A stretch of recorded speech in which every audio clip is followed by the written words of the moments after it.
épis du royaume.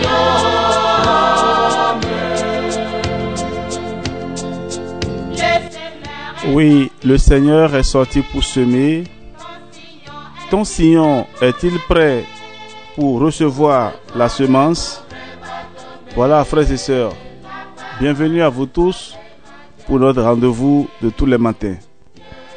Aujourd'hui, nous parlerons de la communion spirituelle. Comme promis dans la dernière méditation, autre que l'adoration du Saint-Sacrement, autre que la présence réelle que nous recevons dans la Sainte Communion, lorsque nous ne pouvons pas aller dans une église pour adorer le Seigneur et demander sa présence dans nos vies, nous pouvons faire ce que nous appelons la communion spirituelle. Et nous voulons en parler aujourd'hui.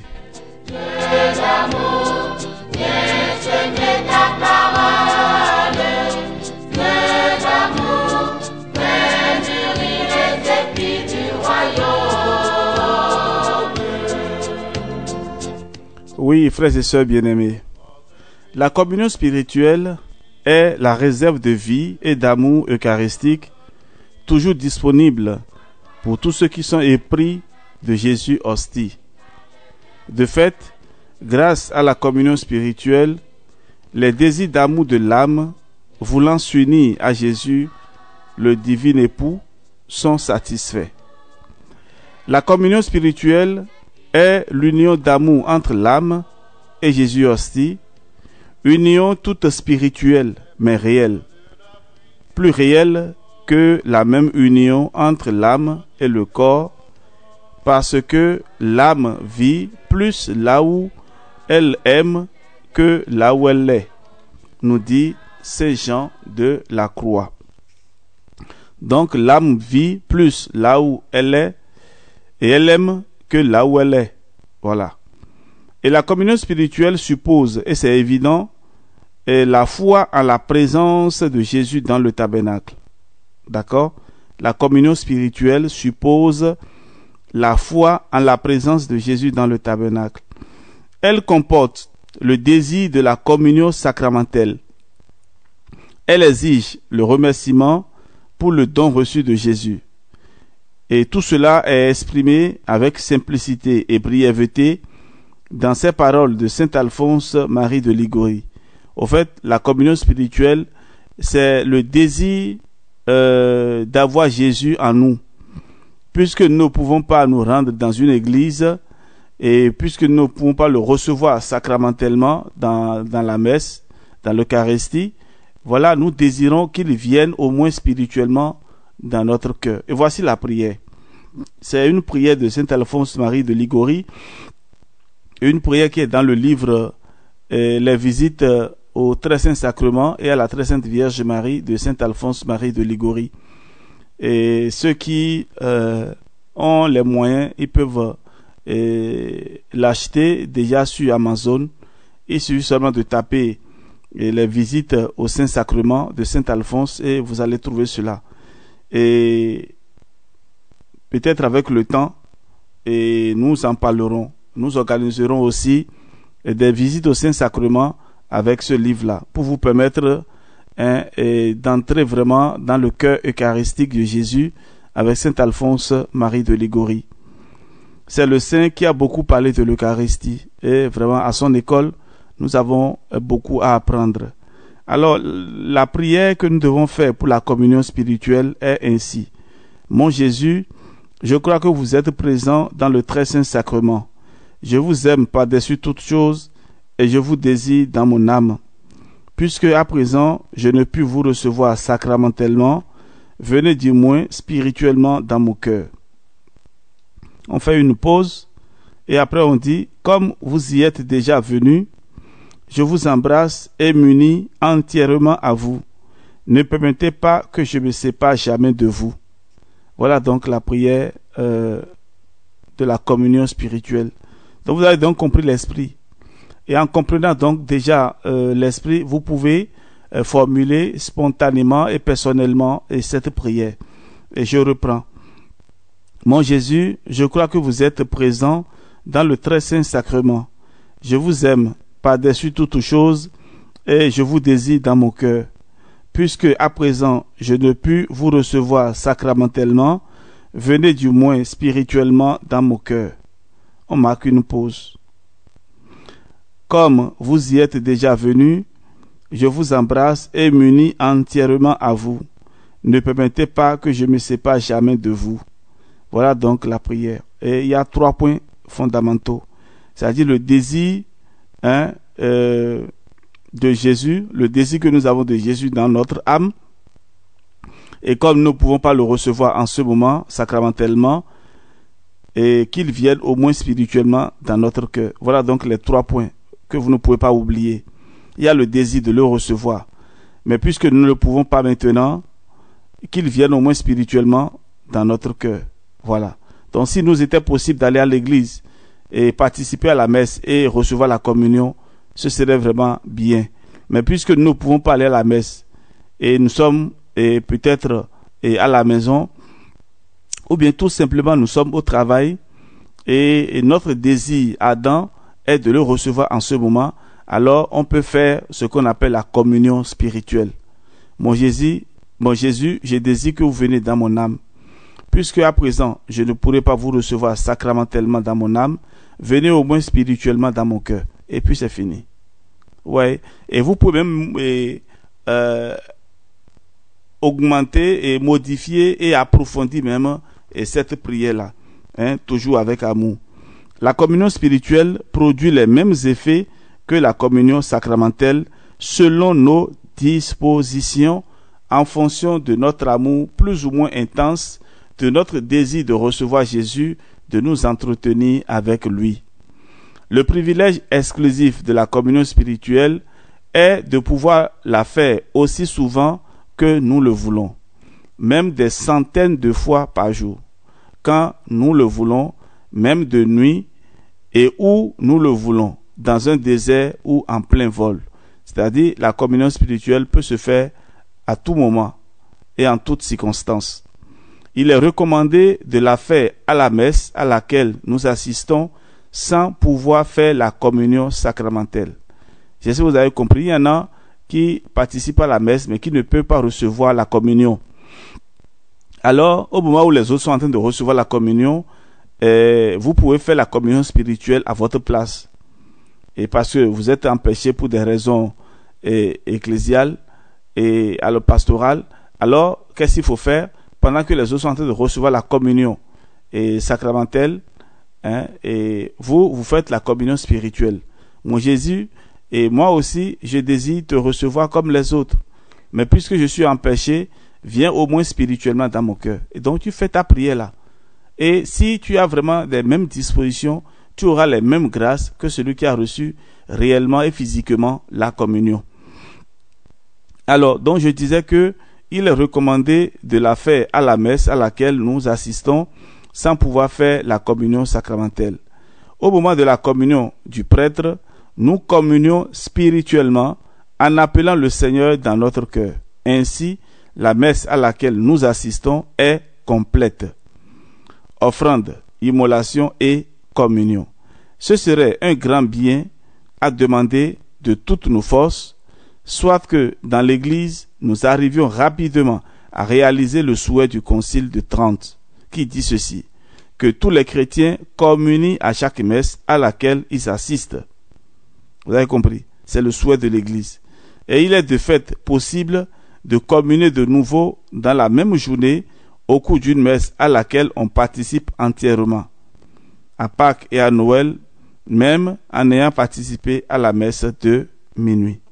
Donc, j'en avais déjà parlé la dernière fois qu'il est possible donc de communier 2 fois dans la journée. Alors, combien est précieuse la communion spirituelle, frères et sœurs? Jésus l'a dit lui-même à Sainte Catherine de Sienne au cours d'une vision. La sainte craignait que la communion spirituelle n'ait aucune valeur au regard de la communion sacramentelle. Jésus lui apparut alors avec 2 calices dans les mains et lui dit, « Dans ce calice d'or, je mets tes communions sacramentelles, et dans ce calice d'argent, tes communions spirituelles. Ces 2 calices me sont très agréables. » Donc c'est ce que Jésus dit à Sainte Catherine de Sienne. À Sainte Marguerite Marie Alacoque, habituée à communier et à communiquer ses ardents désirs à Jésus présent dans le tabernacle, et le Christ lui dit: le désir d'une âme de me recevoir m'est tellement cher que je m'empresse de venir en elle chaque fois qu'elle m'appelle par ses désirs. Vous voyez donc, Jésus veut venir en nous et il nous faut l'appeler. Et donc chaque fois que nous l'appelons, il est pressé de venir en nous et c'est avec beaucoup de plaisir. Il est facile, frères et sœurs, de comprendre combien les saints ont aimé la communion spirituelle. Elle satisfait, au moins partiellement, leur aspiration ardente d'être toujours unis avec celui qu'on aime. Et Jésus lui-même a dit: demeurez en moi comme moi en vous. Jean 15, 4. La communion spirituelle aide à rester unis à Jésus, même si l'on est loin de sa demeure. Il n'y a pas d'autre moyen pour apaiser les élans d'amour qui consument le cœur des saints. Comme un cerf altéré cherche l'eau vive, ainsi mon âme te cherche, toi mon Dieu. Psaume 41. C'est le cri d'amour des saints, comme s'exprimait Sainte Catherine de Sienne. Ô mon époux bien-aimé, je désire tellement la joie d'être avec toi, qu'il me semble que si j'étais morte, je ressusciterais pour te recevoir dans la communion. Oui, c'est vraiment trop fort. La bienheureuse Agathe de la Croix éprouvait un tel désir d'être toujours unie à Jésus Eucharistie qu'elle en arrivait à dire: si mon confesseur ne m'avait pas enseigné à faire la communion spirituelle, je n'aurais pu survivre. Ouais, donc quand on ne peut pas recevoir la communion sacramentelle, la communion spirituelle aide beaucoup. Donc c'est pourquoi les saints partagent vraiment leur expérience avec nous. Si mon confesseur ne m'avait pas enseigné à faire la communion spirituelle, je n'aurais pu survivre. Et donc, ne pouvant pas recevoir la communion sacramentellement, elle survit parce qu'au moins, elle fait la communion spirituelle.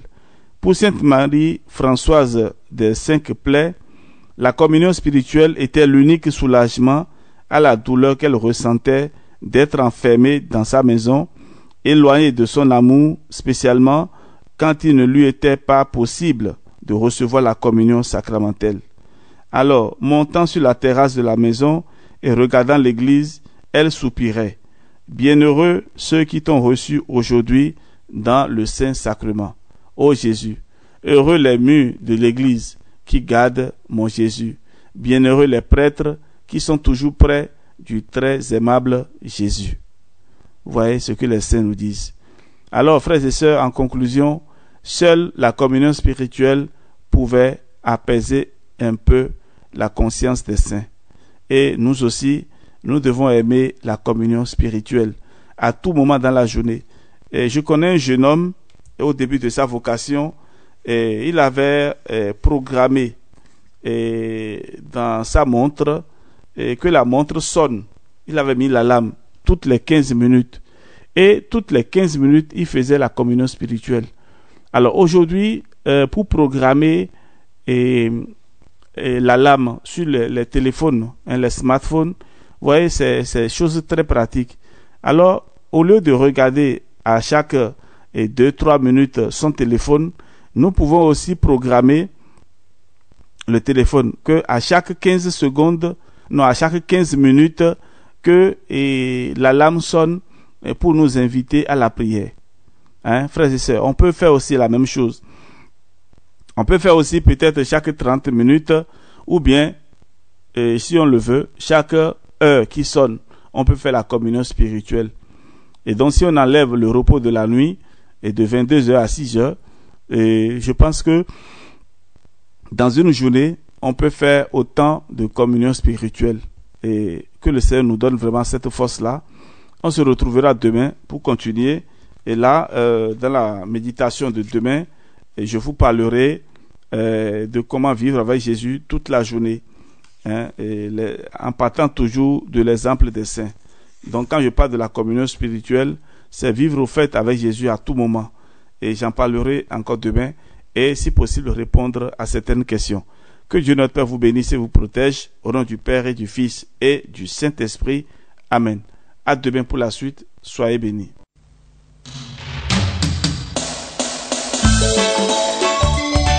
Tu es merveilleux, Seigneur.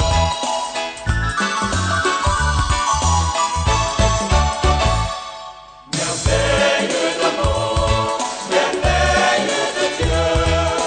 Oh, merveilleux. Merveilleux d'amour, merveilleux de Dieu. Oh, merveilleux. Oui, le Seigneur est merveilleux, mon Dieu est vraiment merveilleux. Le Seigneur a fait pour moi des merveilles. Saint est son nom.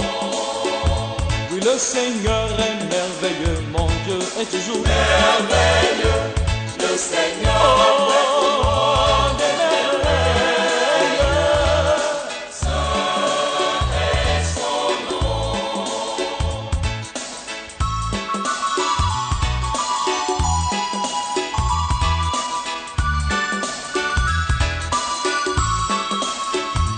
Au mariage de Cana où le Seigneur fut invité, il transforma l'eau des ablutions en vin. Oui, le Seigneur est merveilleux, mon Dieu est toujours merveilleux. Le Seigneur a fait pour moi des merveilles. Saint est son nom. Oui, le Seigneur est merveilleux, mon Dieu est vraiment merveilleux. Le Seigneur a fait pour moi des merveilles. Saint est son nom.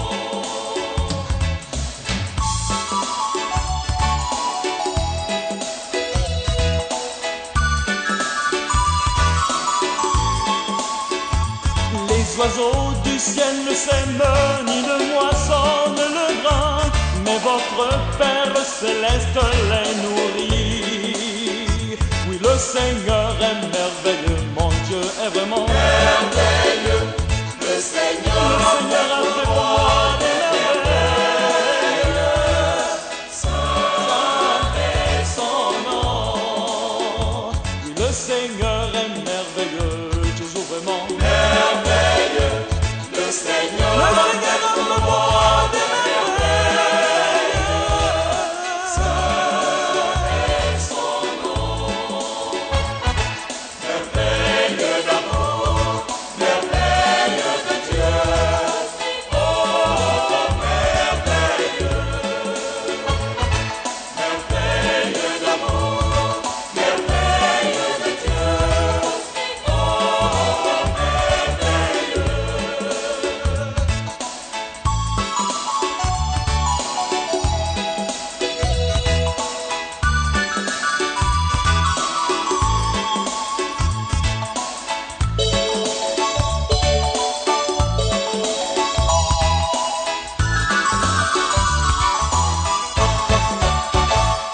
Ne vous inquiétez pas, le Seigneur est merveilleux.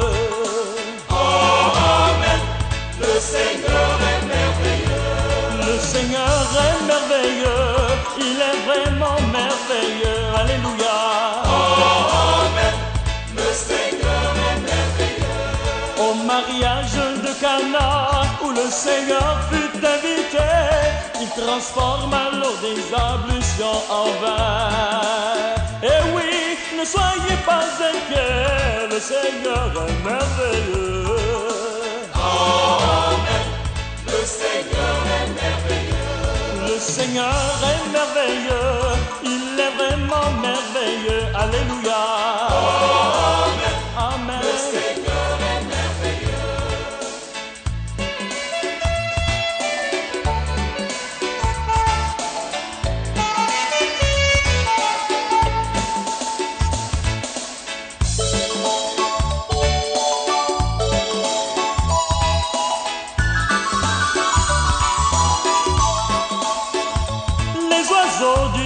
Ne sème ni ne moissonne le grain, mais votre Père céleste les nourrit.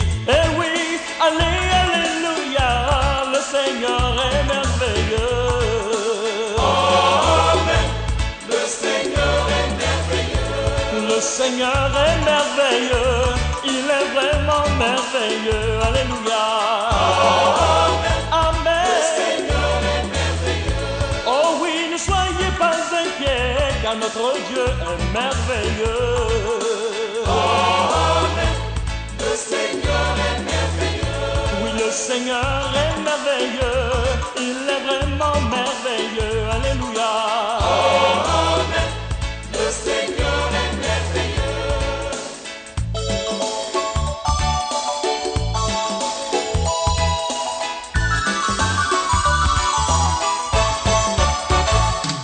Merveilleux d'amour, merveilleux de Dieu. Oh, merveilleux.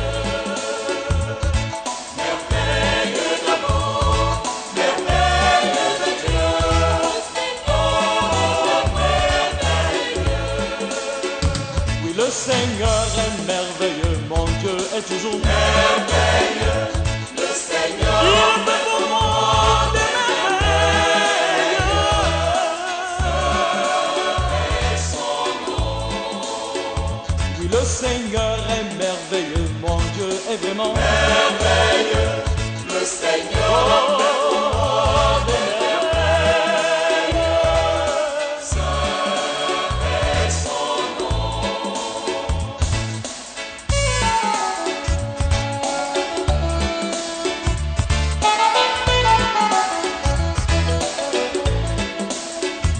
Mon Seigneur est merveilleux quand il ressuscite les morts et guérit les cœurs accablés de douleur. Alors ne vous inquiétez pas, car le Seigneur est merveilleux. Amen. Amen. Le Seigneur est merveilleux. Mon Seigneur est merveilleux, il est vraiment merveilleux. Alléluia. Amen. Le Seigneur est merveilleux. Oh oui, ne soyez pas inquiets, car le Seigneur revient bientôt. Amen. Le Seigneur est merveilleux. Mon Seigneur est merveilleux, il est vraiment merveilleux. Alléluia.